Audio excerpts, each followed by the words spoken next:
hanging out in the chat for questions as they come up or anything. So Awesome. I'll do what I can, or just interrupt you if there's something that I can't answer. Perfect. Yes. And my colleague Emily will be joining us, and she will also have an eye on the chat as well. All right. Yeah. Absolutely. It was just something that, we came up through that challenge for March. Like I said, as Sam said earlier, it was an idea from Amber Wilkins, just because of the testing season and moving into that. But certainly you can do it for your school whenever it works best for your school, by all means. Just let us know so we can get the rights and the admin privileges given that need to be given for that. So yeah, no, not a problem. Anytime that works for you. Wonderful.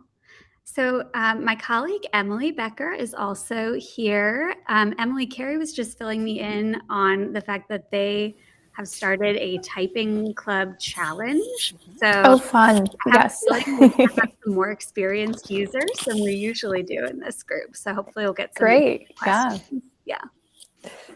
And hi, Emily. I'm Carrie. We've been emailing. Hi, so here I am on the screen so you can see what I look like for a moment. But I will mute myself now and let you guys take over as we have 9:55 on the clock. So these are our e-coach, some of our e-coaches. Looks like we've gotten a great turnout today. So I will let you guys take it away. Okay, sounds good. So to start, I always like to get an idea of how experienced people are with TypingClub. If in the chat, you could just give us an idea of if you yourself have used TypingClub, or if teachers in your building are using it a lot, or if it is just a totally blank slate for you right now and you're here to learn about it for the first time, that would be great. Also, the age groups that you work with would be great to know as well. Thank you.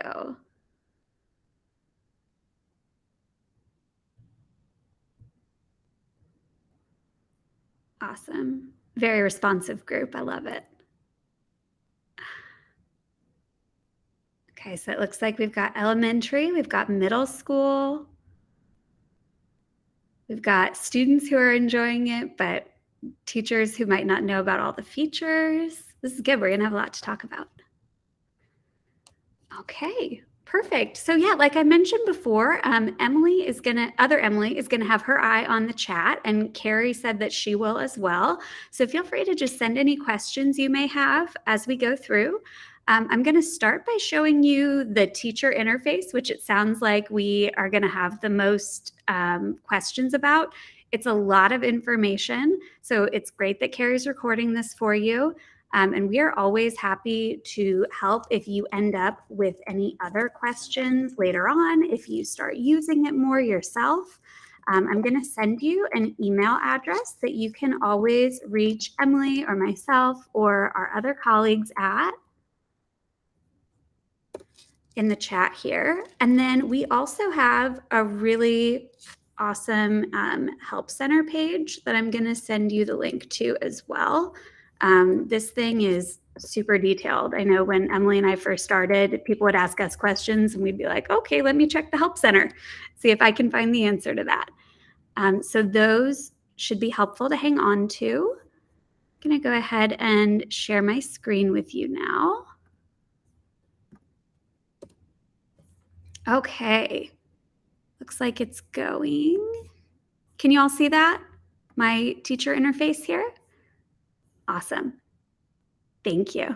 Okay, so when you first sign into TypingClub with an instructor account, you are going to see a basic overview of the account as far as the students that you have access to.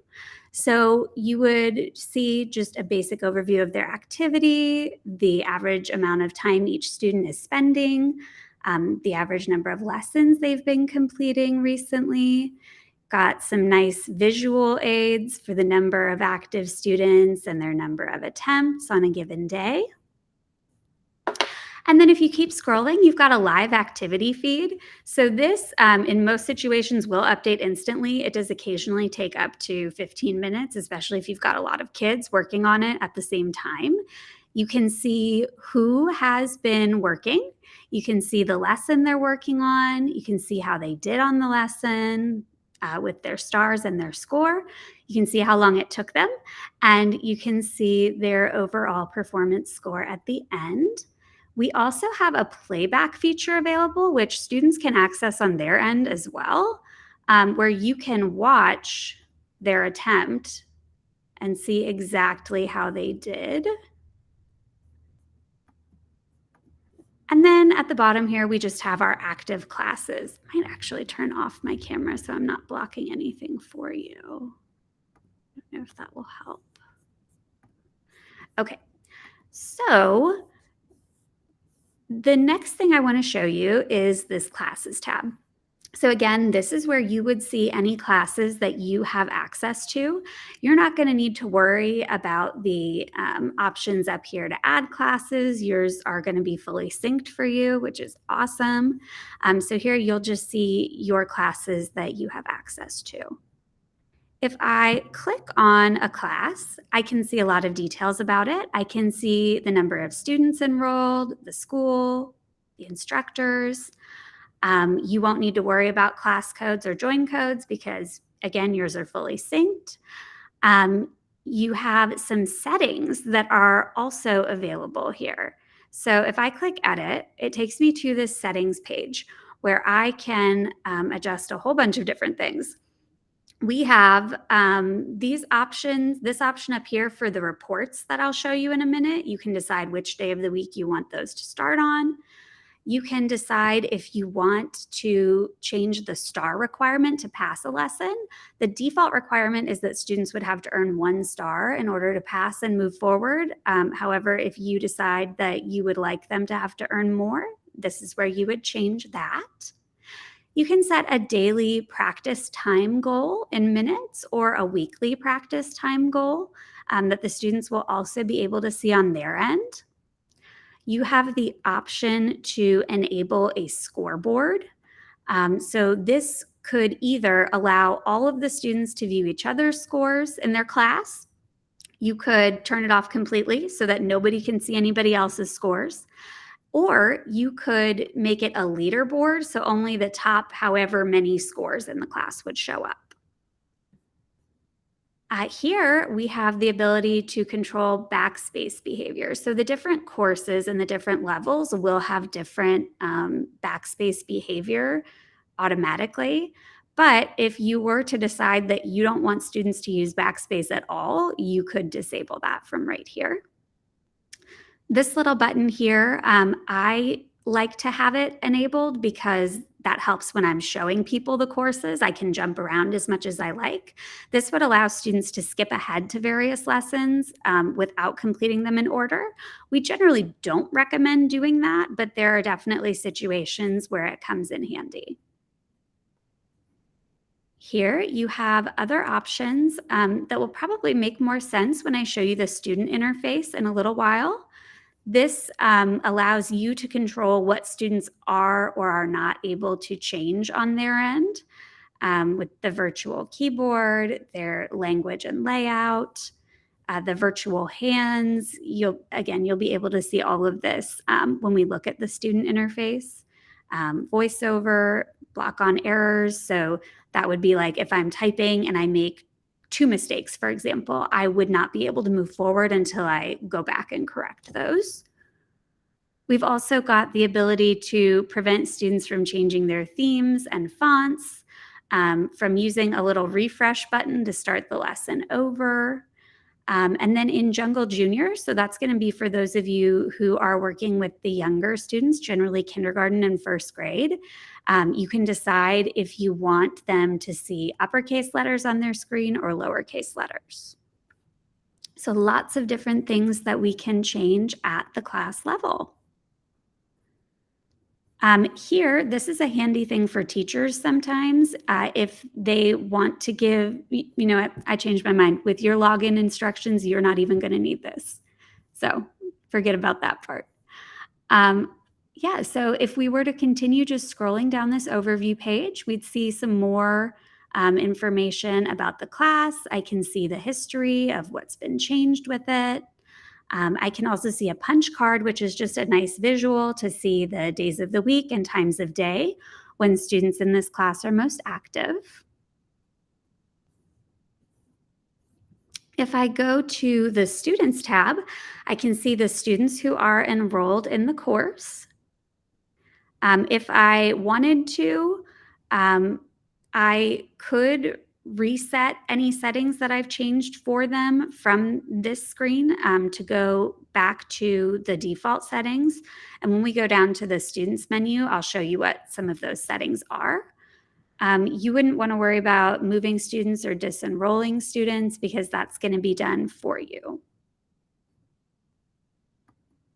So here we have the Instructors tab. You can just see who is listed as an instructor on the account again, or on the class again. Then in the Assignments tab, this is where you can see all of the courses that have been assigned to the students in this class. As you can see, I have a lot of them so that when I am testing them out or showing people, I can show them a wide variety of courses. The default course that's going to be assigned to all new classes that are created is Typing Jungle, which is our flagship course. However, we have a whole bunch of other courses that I'll also show you when we get down to the Courses tab here. From this page, you can also adjust certain settings in your typing courses. If for whatever reason you wanted the whole class to start over from the beginning, you could clear the progress. If you wanted to view certain stats for this course in this class, you can do that from this page. And then this Options button is where teachers would generally tend to make changes if they choose to from this tab. You can set a course prerequisite. So let's say I want my students to complete Typing Jungle before they move on to the animated story typing that I have assigned to them. I could set that as a prerequisite here. And then they wouldn't be able to start that course until they've completed all of the Typing Jungle lessons. I can also increase or decrease the default speed for a lesson and the minimum required accuracy. So here, with the increase and decrease speed, one thing that confuses people sometimes is that this isn't just going to set a consistent words per minute requirement for all of your students all of the time. What it's going to do is it's going to take whatever the default course requirement is for that level, and it's going to either raise or lower it by a certain number of words per minute. And the reason for this is that the levels are all very deliberately designed with their speed requirements, depending on what is being practiced, the level of experience of the students, the level of difficulty of the lesson. So that's why you would just be able to increase or decrease the speed from the default requirement. And then the minimum accuracy requirement, that would be consistent throughout. So this wouldn't be an increase or a decrease. Sometimes teachers like to say the student has to have at least a 95% accuracy score in order to pass the lesson and move forward. These changes would apply to the full class, but when we look at the Students tab, I'll show you that you can also do this for just one student as well. Down here for the lesson progress, I can decide if I want my students to just fully work at their own pace and as they pass lessons, be able to move to the next ones. Or maybe I want to talk to my students about the lessons after the home row before they move forward. So I could set a lesson range where they would have to stop before they move forward. Here, we have the option to enable a course placement test. This is available for our Typing Jungle course as well as our grades 3 through 6 courses. This is going to allow students to potentially test out of levels if they are more advanced. This would generally be something for more experienced typists, but we don't generally necessarily recommend doing that because our courses will start with the home row and they'll move forward from there. So that is something that would really be at your discretion if you think you would like to do that or not. The other thing here, let's see, this is So that is the list of options that you can change at the class level for a specific course. An important thing to note is that changing it for one course would not change it for all of the courses. You would have to go through and make those adjustments on a course-by-course basis. Over here, we have the reports tab. So this is something that is really going to come in handy. I know a lot of teachers and coaches kind of geek out over this section because there are so many detailed reports available. We have these at the class level and at the student level. So right now we're looking at the class reports. If I take a look at the activity log, this is kind of like that overview I showed you on the home page, but it's just for this class. I can also export all of my reports as CSV files if I'd like to view it that way. I can see my students, what they're working on, their scores, the playback, etc. Down here, I have the activity summary report. I feel like we hear from teachers a lot that they like to use the activity summary report and daily, weekly time report on a pretty regular basis. So here, I would be able to see a summary of the student activity for a certain date range. So maybe I want to see for the whole school year, maybe I want to see for just the past week or the past month. And this would allow me to filter by subject. So if I wanted to see their scores for just their typing courses, which we have a number of, that would show up here.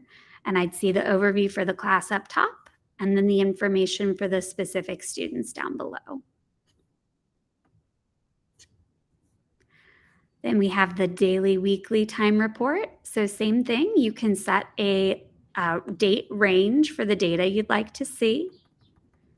And it will just show you the amount of time that students have spent on a daily basis or a weekly basis. And this would be not just limited to a specific subject. The course progress graph is just a nice visual representation of how far students have gotten in a specific course and the way that they are scoring in these courses. You can see that, the lighter color, just white, would be no stars at all. A lighter gray would be 1 star, all the way to the darker gray, which is 4 stars. The blue would indicate that the student scored 5 stars on the lesson when they completed it. So you can see I jump around a lot to do demonstrations, but you can see exactly the levels that were completed and how the students did on them in any courses that you have assigned to them. Here we have our scoreboard. So this is that thing that you could decide if you want students to be able to see on their end. It would be for a specific course just within their class. It would show stars, score, duration, just like some of these other things we've looked at, the average speed and average accuracy, and their progress in the course itself. And then we have that live activity view that we've talked about a couple of times just for this specific class. Before I move forward, I wanted to just take a look at the chat and see how we're doing and see if we've got more questions. It looks like Emily's been answering these great questions we have here. Yeah, Emily, so there's a question. There's a couple of questions. Sorry, Carrie. yeah, you're going to do what I was going to do. Go for it. So the first one is they were asking if both instructors and admins can assign courses to their class, which they can. But Yes. then they wanted to know specifically if, let me see, sorry, let me go up. If they can check as an admin for what the activity is at this school. So I guess that's not related to assigning courses. Yeah, so if they've got school admin access, they would be able to see the activity for the entire school. An account admin would be able to see the data for the entire account. And people with instructor access would just be able to see that information for the classes that have been assigned to them. Yes, and I see we've also got questions about cleaning up the data that Carrie has answered. And it looks, oh, Emily, do go you ahead. know, is there a way, because we roster this through Power School, particularly for our media specialists, um, they're all coming in as listed as homeroom. Well, as you can imagine, that's not very helpful. Is there a way in TypingClub to nickname those? We have that option in some of our other programs where the media specialists can go in and say, okay, this is first grade Lambert, second grade Uh-huh. Wilkinson. Is there a way that they can do that in TypingClub? Yes. So it's funny you should ask that. So there was a way to do it at one time, and then Clever updated a whole bunch of stuff. We go through ClassLink, not Clever. Yes, thank you. I Okay. misspoke. Sorry. Okay. And now I'm not sure what the status of that is currently. Okay. If the nightly sync would override what the teachers have nicknamed the classes, but I know that's something that was being looked at because we want teachers to be able to change the names of the classes without it overriding. So let me look into that for you. Okay. And get back to you on that. I know if there is not currently a way to do it, there will be soon. Mm-hmm. And I can show you where that would be. We would go back to the classes page and then edit class. Okay. So that would be where you could change the name. And yes, I will look into that for you to see if you did that right now, if that would save. Okay. Okay. So if someone wants to try that and see if it syncs and changes it overnight, that will be good. Yeah, absolutely. And I can Okay. do that on my end as well and run a fresh sync today and just test it out for you and let you know. Okay. Okay. And it's talking, there's a lot about is there an easier way with some of these classes because they haven't been in that I'm looking here at Erica, she's got 1,600 active classes and about 3,200 active students, but oh, hold on, that's something different. Never mind. I'm sorry. Okay. Ignore me. No, you're totally fine. There's a great question from Erica. She said, is there a suggested typing curriculum that if recommended for students with the recommended settings, some teachers get overwhelmed with too many settings? Does anything in our curriculum relate to typing proficiency? Is there something that is going to be pushed from the county moving forward? I can answer the county part. There is not. It's something that is available to students. It's something that we have made available because of the requests. Obviously, we know they do need to have typing because of online testing and things like that, but there is no requirement. It is simply there. There is no curriculum. What we would recommend would certainly have the students in there. Maybe 15 minutes a week. I forget one of you, Amber, it may have been you further up said, you had it as part of when the students were doing book checkout during media time. That was something that they were doing. So they would get those 15 minutes. So that's something that you could certainly look at. You could assign it for homework if you wanted. I know we already have iReady that tends to get sent home as homework, but mix things up a little bit. Certainly the challenge might get some people in there too, but there is no current requirement for the curriculum and none that I have heard about. Okay, that's very helpful to know.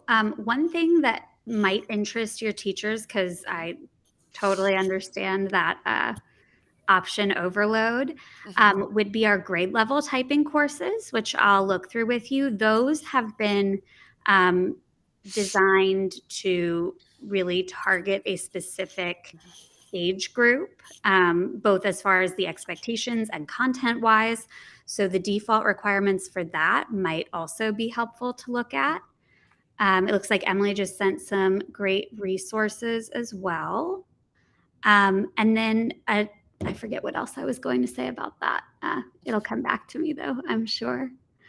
It looks like we have a question about having admin access.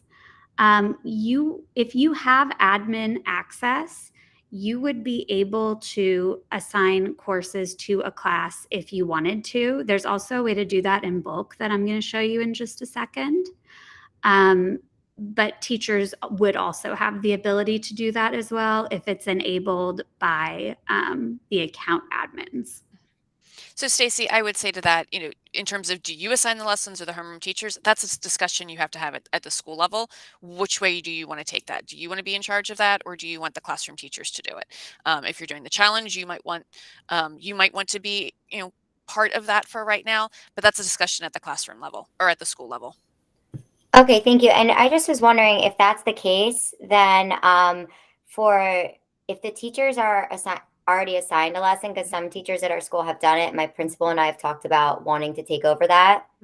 Then can the if I assign a lesson in bulk like we're about to learn, is that going to override what the homeroom teacher is already going to do, or are the kids going to see more than one thing? I just want to make sure that it's not confusing on their ends. Yeah, that's a great question. So if you were to bulk assign a course, it would just add the course to what is already assigned. Students can see multiple courses in their dashboard, but they're only going to see the ones that are assigned to the classes that they're enrolled in. So you would have to also unassign any courses that you didn't want them to see anymore. Great question. I did remember one other thing I wanted to address from a question earlier, which was just the amount of time students spend on TypingClub. We know that there are time constraints on all of you that sometimes make a certain amount of practice unrealistic. But if you're able to, we would generally recommend having students practice about 45 to 60 minutes a week and breaking those practice times up into 15-minute segments, like you all were saying. So again, if that's not realistic, then just practicing the amount of time that they can is fantastic. But that is generally our recommendation on our end. And then Miss Shayla, sorry if I say that wrong. She had a great question too.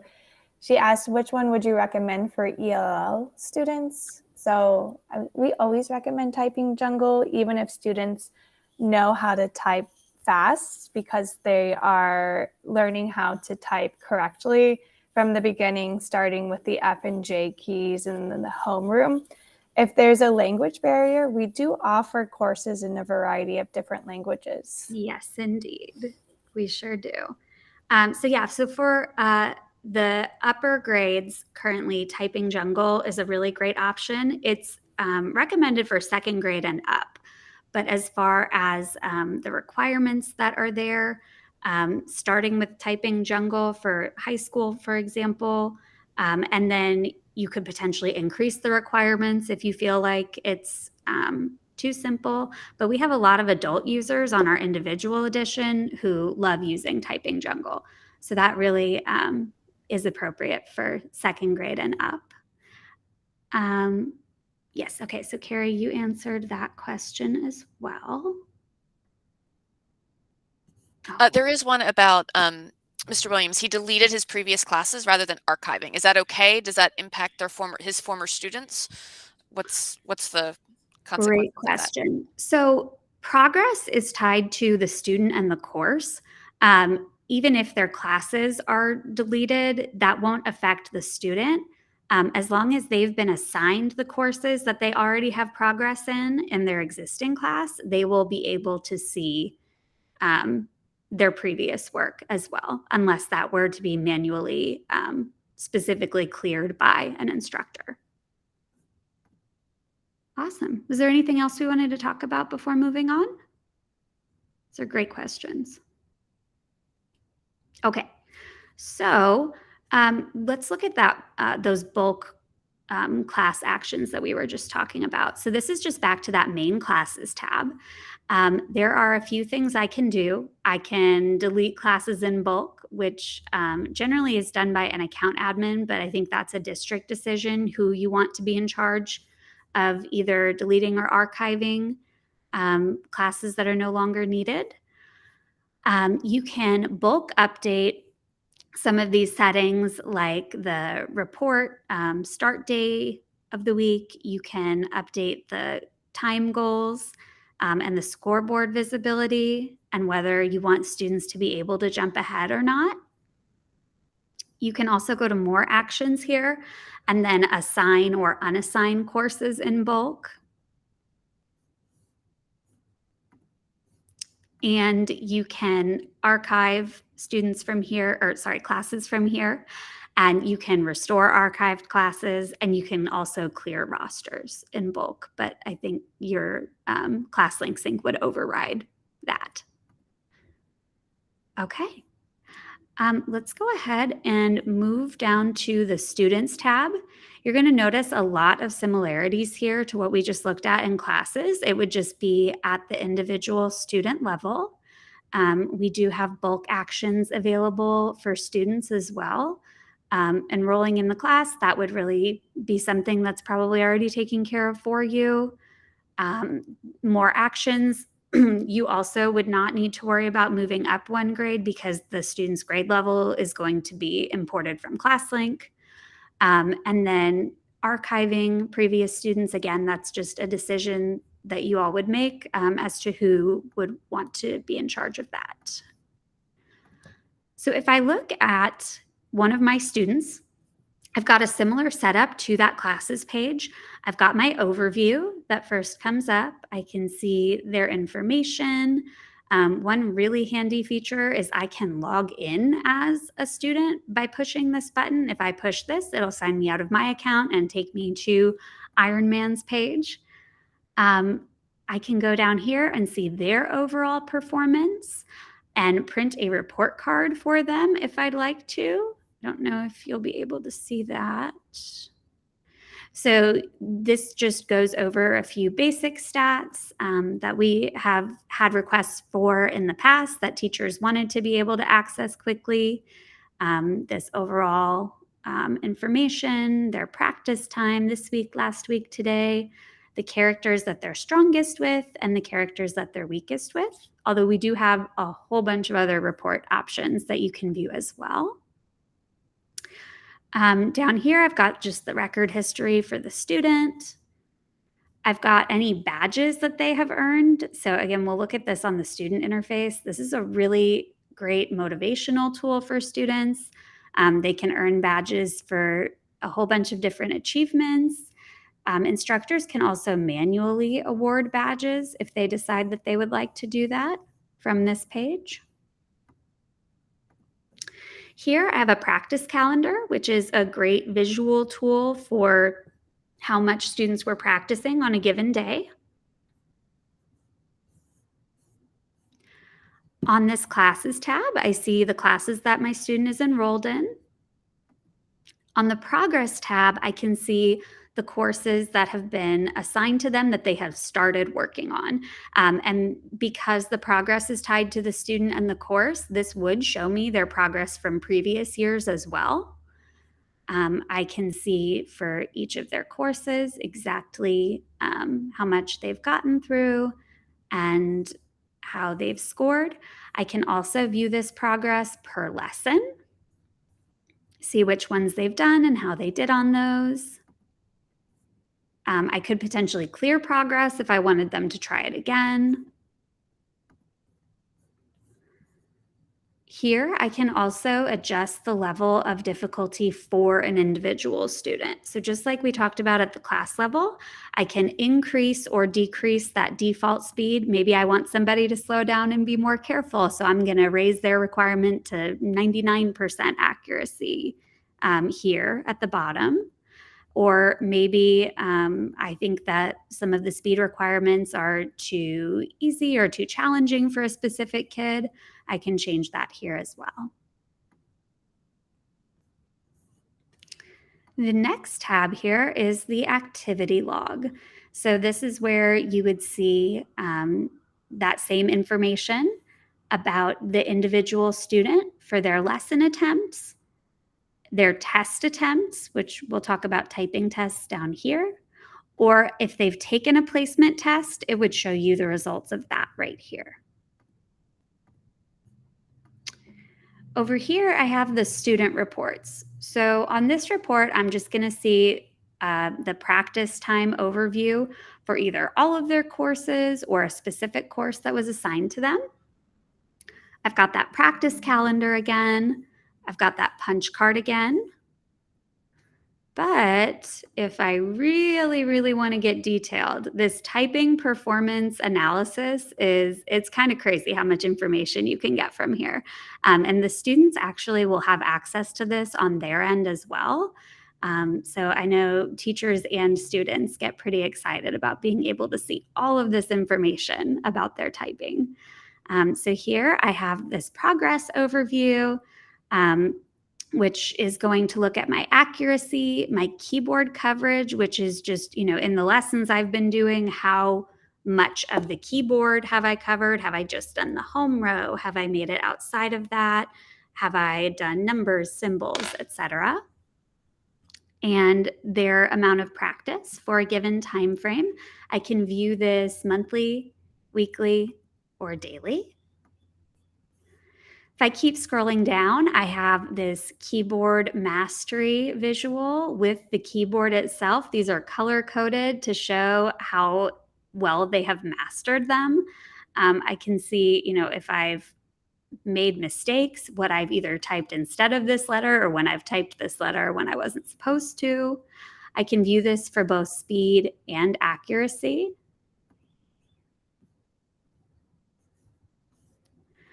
Then we go to finger mastery. So for the keys that I'm supposed to type with a certain finger, I can see how accurately I've been typing those. I can see with my left hand overall how fast and accurate I am. I can see with my right hand my speed and accuracy, as well as my thumbs. Then I've got my speed and accuracy per character. So I can see my fastest character, I can see my slowest character, my most accurate, and my least accurate. And if I hover over these bars, I can see additional information about each character. Here I've got my practice time overview. So I can filter that for a bunch of different time frames as well. Today, this week, this month, last month. I can look at that for any of my courses that have been assigned to me. I can see my past or failed or partial attempts. I can see my own information compared to my class and compared to my entire grade level. I can see my overall typing speed, again, how that compares to my class and my grade level. I can see how my keyboard coverage compares to my class and grade level. Then I've got my lesson plan completion rate. So I can see my progress, and I unfortunately don't have enough data on this particular student account to show you what that would look like, but I would be able to see my own progress in this lighter blue compared to my class's progress in this darker blue. Then we have our key performance indicators, which are speed, accuracy, progress, coverage, active days that I've been typing, the amount of time I've spent, and the amount of time outside of school hours that I've spent practicing. We've also got the option to view a class placement rank, which would provide a score. Unfortunately, I didn't have enough data on this particular student to show you what that would look like, but it would show you the highest coverage percentage, the average of the class, and my class placement for this student. Same thing down here with speed and class placement for their grade overall. This would give the student like an actual score, a grade, based on those key performance indicators above.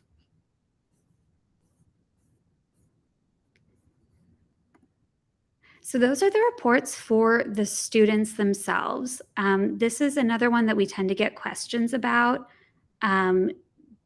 Let's see if we have some questions in the chat I can go into. As far as the differences between the different courses, we're going to talk about that in just a moment when we go down to the courses tab.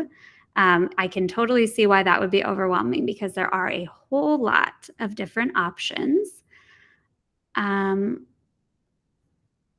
And then, yes, as Emily mentioned, I'll show you in a moment how you can try the lessons on the teacher end. You can also log in as a student by going to the student's overview page and clicking this blue login as button.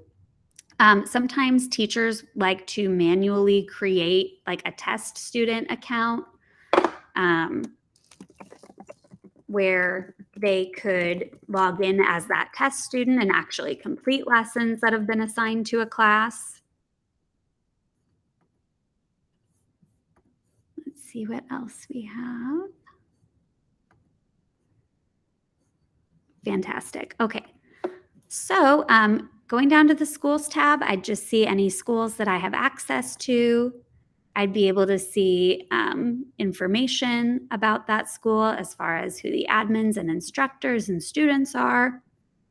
I would have the practice calendar for the whole school and the punch card for the whole school. So here we also have those same reports that I showed you on the students tab. It would just be for the school as a whole.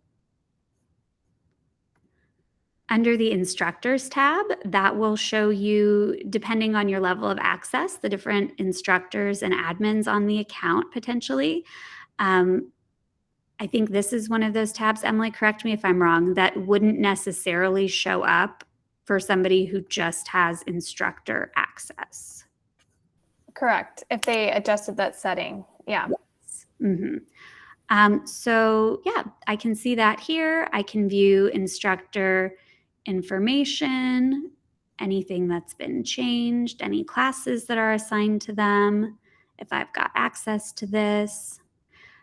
These should also update through ClassLink, so you wouldn't need to worry about making other changes.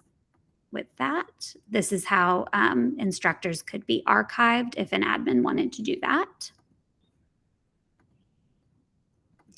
So down here in typing tests, especially with testing season being upon us, this is something that could potentially be useful.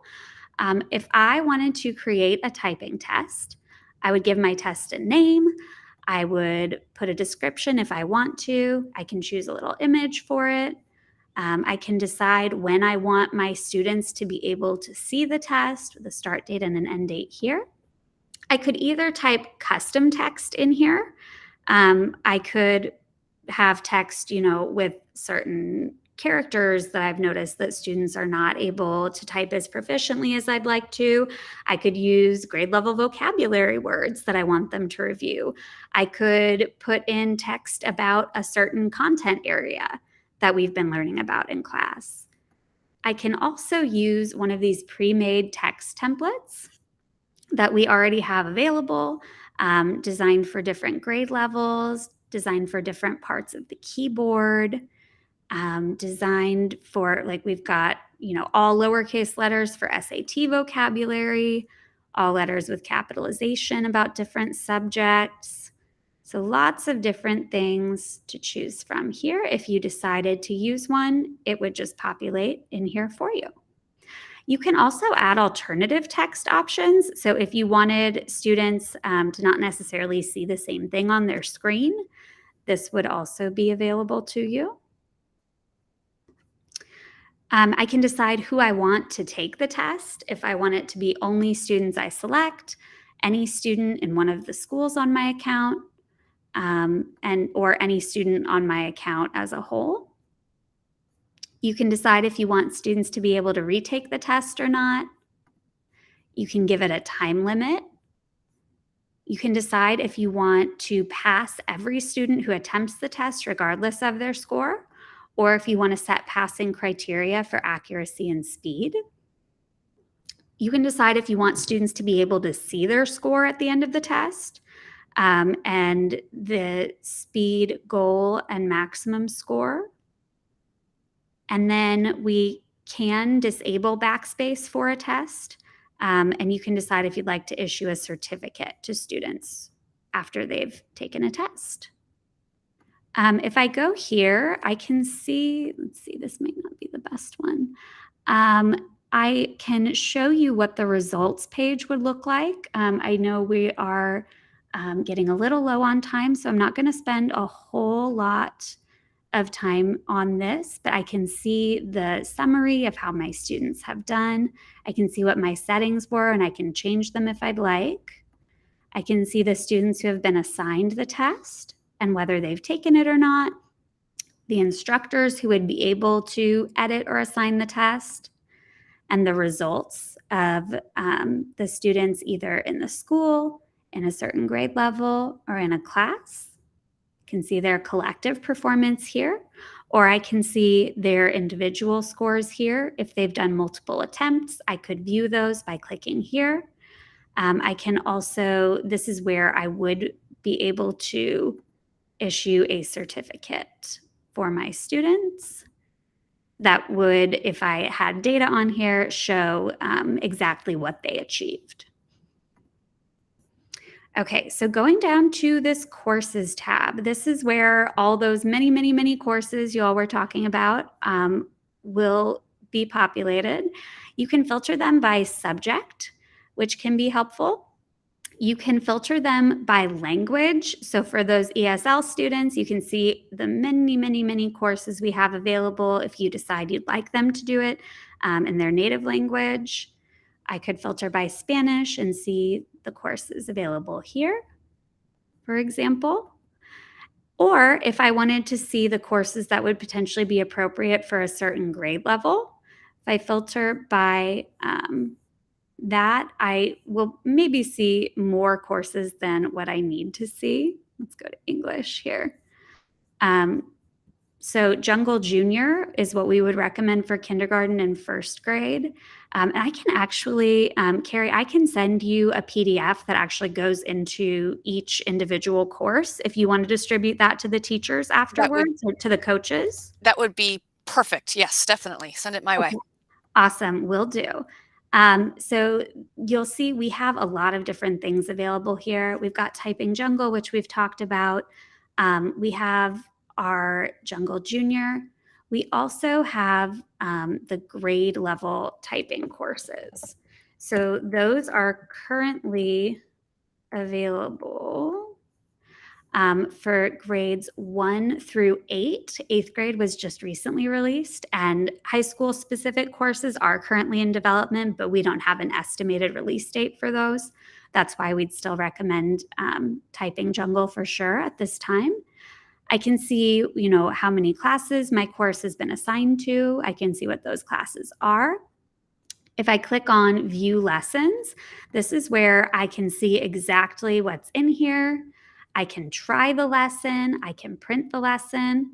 If you'd like a giant PDF that goes through all of the lesson requirements in the entire course, you could hit the print button and it would show you that as well. So yeah, I think for the sake of time, I'm going to keep going, but I will share that PDF with you all so that you can get a better idea of what is offered in each course.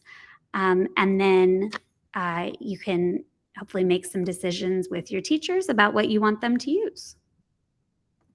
This analytics tab is only going to be available to people with admin access, I believe.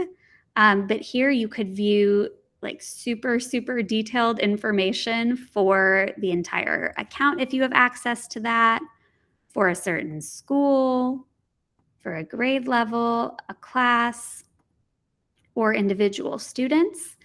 I can see the students, their attempts, their total time, their speed, accuracy, real accuracy, coverage, so just lots of different things if I keep scrolling here. One question we do get a lot is what is real accuracy versus accuracy? Real accuracy would be the score that they received, including like any mistakes that they made, even if they fixed the mistakes. Whereas accuracy would be their score if we counted the corrected mistakes as not being mistakes. The support tab, this is how you can reach Emily or myself or another member of our team. This has a link to the Help Center. It's actually going to take you to a slightly older version of the Help Center, which has most of the same information. But that link I sent you before is probably going to be the most up to date. You can create a support ticket from here directly, or you can also send us an email using the email address I shared with you. Billing tab, you're not going to need to worry about on your end. Account settings would be things an account admin would be able to adjust for the entire account. And then these tools also would be for account admins to be able to adjust. So Carrie, if you were to have any questions about those, I'd be happy to look at those with you. I can tell you something is wrong with my account, actually. That's something I need to talk to you on another day. Okay, yes, we can definitely set something up to figure that out. Yeah, so let's go ahead, and we've been looking at Ironman. So let's go ahead and log in as Ironman for these last few minutes here.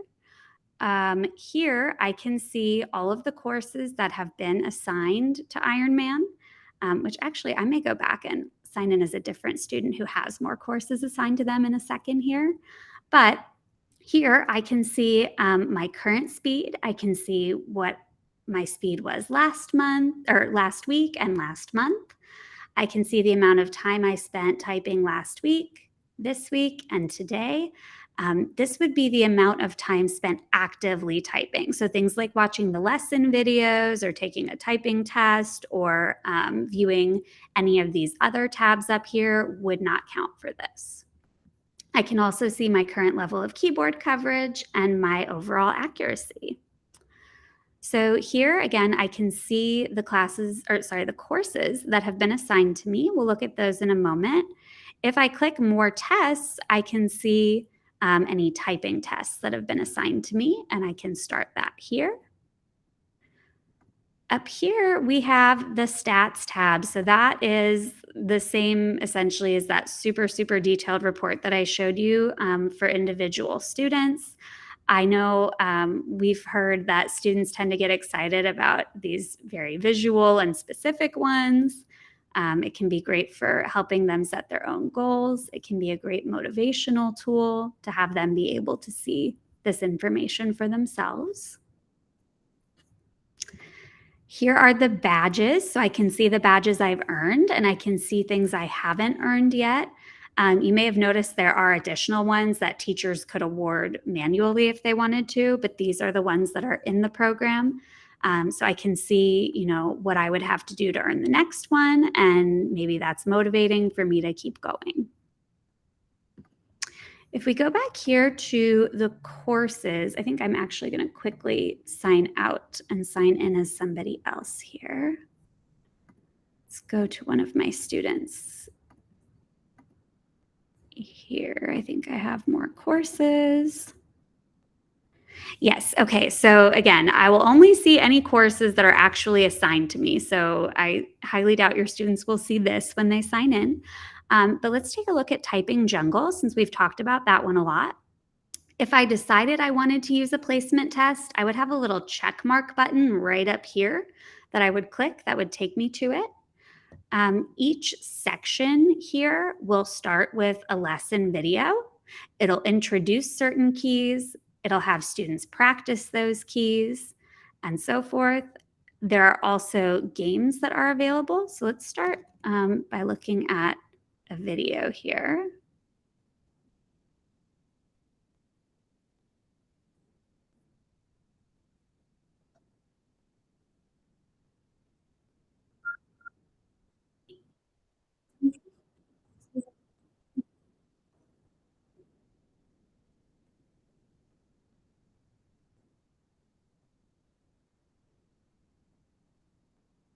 So for the sake of time, I'm not going to go through that entire video. I just want to show you the different lesson types. Some of them are just completely completion-based, whereas other ones, there will actually be the lesson requirements that students have to meet. You can see if I type something incorrect, it'll show me on this type of lesson. It will not let me move forward until I get them correct. In other lessons, you would be able to adjust some settings for that. So for example, here is one where if I were to type and maybe I type something incorrectly, depending on my settings, I would either have to go back and fix it, and that would show as yellow, or I would just continue on. You can see that my speed and accuracy are showing over here as I continue to type. As far as settings that are available, we have the ability to turn the keyboard guide on or off. The keyboard layout, students aren't going to want to mess with. But we have different keyboard skins as well, that if you decide you want to allow students to change those, that can be kind of fun as well. You can decide if you want the hand guide to be on or off, if you'd like to only show the left hand, if you'd like to only show the right hand, or show them both. We have the option to play this keyboard sound. I know for myself, sometimes I find it a little distracting, so I like to turn it off. We also have voiceover options available. And at the individual student level, there are different accessibility settings that will also be in that PDF that I'm going to send you that will turn on different features for students, such as a voiceover that's going to read letters and is fully guided. I can change the voice. I can change the speech rate. 1, 2, 3. The volume and the pitch. 1, 2, 3. And I can also change my text size.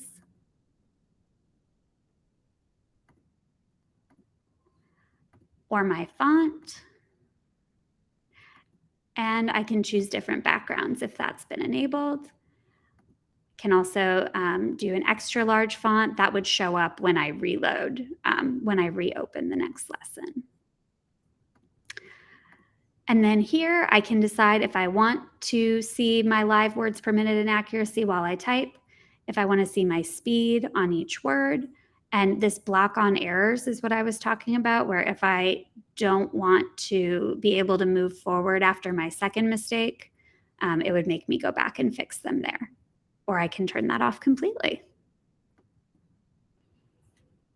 As far as games, we have a number of different game types. The resources link that Emily sent you actually will take you to a section of our Help Center where you can see all kinds of information about the different courses as well. And if I were to look at, so for example, we have more information about those accessibility features here. But if I were to look at the Typing Jungle Handbook, I actually have an entire section devoted to all of these things that I'm showing you. On this page down here, I've got the lesson types.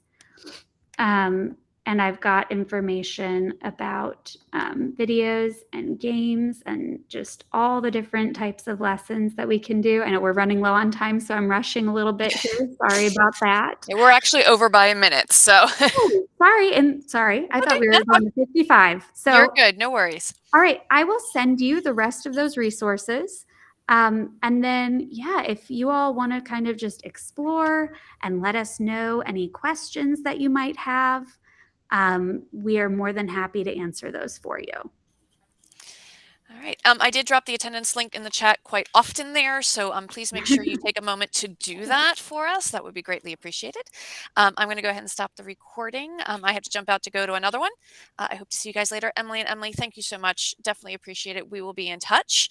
But thank you for coming out today and helping us out. Thank you for having us. Yes, the rest of your day, and thank you so much. Yeah. Are you ladies here for a second? I'd love to stay after and ask a specific to me question. Totally. All right. Awesome. Is it going to